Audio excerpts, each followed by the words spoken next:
Vamos lá, meninos. Olha, nós já estudamos conceitos da temperatura, né? Vimos que quanto mais agitadas as moléculas estiverem, isso está me dizendo que houve um aumento de temperatura. Quanto mais lento, mais calminha elas estiverem, isso está indicando que houve uma diminuição, né? Uma baixa dessa temperatura. Essa parte já entendemos, já está aqui tudo na cabeça. Beleza, professora? Então agora vamos incrementar esse conhecimento. Por exemplo, sabemos que quando aumentamos a temperatura, aumentamos a agitação das moléculas. Quanto mais agitadas elas estiverem, concorda comigo que elas vão se afastar mais umas das outras. Com esse distanciamento, eu também posso dizer que elas ocupam um maior espaço. Então, aumentou, dilatou. Dilatação térmica é quando eu tenho, ao ceder calor para uma substância, para um material, ele tende a aumentar suas dimensões. Isso é dilatação térmica. E ela acontece em 3 tipos: linear, superficial e volumétrica. O que vai diferenciar uma das outras, professoras? Simplesmente em qual direção vai acontecer. Se é aqui na horizontal, se é na vertical, né? Ou se é em outras dimensões. Por exemplo, você já viu, vou tentar desenhar aqui o trilho. Ó o trenzinho. E ele percorre, né, em cima de um trilho. E se você perceber, o trilho ele tem os blocos de ferro um pouco separados uns dos outros, né?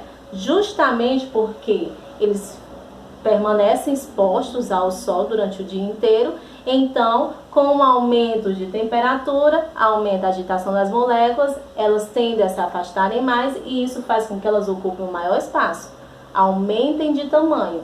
Se permanecer muito juntinho, quando aumentar a temperatura, que vai aumentar o tamanho, ó, não tem pra onde crescer, vai dilatar, vai quebrar, vai ter uma ruptura, né?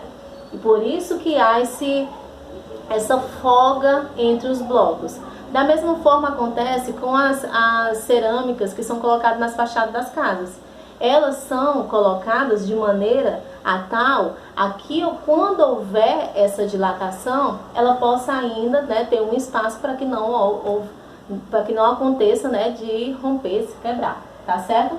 E quando essa dilatação, esse aumento, ele é aqui, ó, na largura do objeto, em uma só direção, eu digo que ela dilatou de forma linear.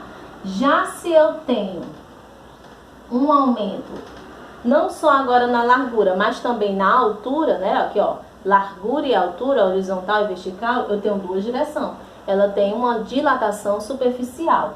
E se eu tenho um aumento agora, não só na largura, mas também na altura e também não só no comprimento, na altura e também na largura, eu tenho uma dilatação volumétrica, ok? Só isso, beleza?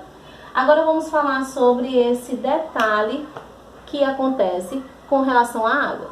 A água, nós sabemos que a molécula da água, né, H2O, ela quando está mudando o seu estado físico, né, começa a formar os seus retículos cristalinos, a junção de uma molécula de água com a outra, quando vai para 0 graus Celsius, aqui é um 0, viu? 0 graus Celsius, elas formam esse tipo de cristalino, nós chamamos de hexagonal, tá? Por quê, professora? Porque tem esse formato, tá?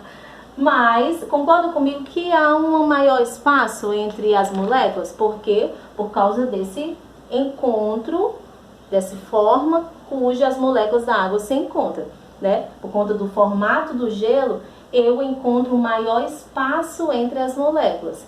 E esse espaço é propício para que haja se encontra o ar ali. E nós já vimos lá pela tabelinha, né? E vimos que o ar, ele está lá embaixo como um dos melhores isolantes térmicos. E por que a senhora está me dizendo isso, professora? Porque é o seguinte, A gente estudou sobre a dilatação térmica e viu que quando se aumenta a temperatura, sai de uma temperatura para outra mais elevada, há um aumento, há uma dilatação, né? Só que a água, ela tem uma região que é somente entre 0 e 4 graus Celsius, que ela não se comporta assim. Em vez de aumentando a temperatura, ela dilatar, ela contrai. E o oposto, em vez de quando diminuir a temperatura, ela contrair, ela agora dilata. Por quê, professora? Porque justamente quando há uma diminuição da temperatura, o formato geométrico dessa molécula agora está de forma hexagonal, tendo espaço entre elas, aumentando o campo, né? Aumentando a dimensão. Já quando eu tenho um aumento de temperatura, eu quebro essa molécula, diminuindo o espaço, tá certo? Isso também influencia na vida, né? Para manter a vida nos polos do país. Por exemplo, eu tenho aqui, basicamente, se essa água tiver a 4 graus Celsius. Aqui em cima, ó, se aqui, ó, tá o termômetro contando menos 40, aqui em cima tá bem mais frio, né? E com o passar do tempo, ele vai perdendo calor, essa água vai perdendo calor e ela vai acabar chegando a 0 graus Celsius. E essa água superficial, ela vai formar os bloquinhos aqui, ó. Formando esse bloco de gelo, esse retículo cristalino, eu vou ter, ó, o ar aqui dentro. O ar é um ótimo isolante térmico, fazendo com que a temperatura aqui, ó, no fundo desse lago, ele se mantenha a 4 graus Celsius. E aí, a vida marinha, ela permanece de boa. E o restante, né, o pra cima, fica a 0 graus Celsius, tá? Ou menos que isso, ok?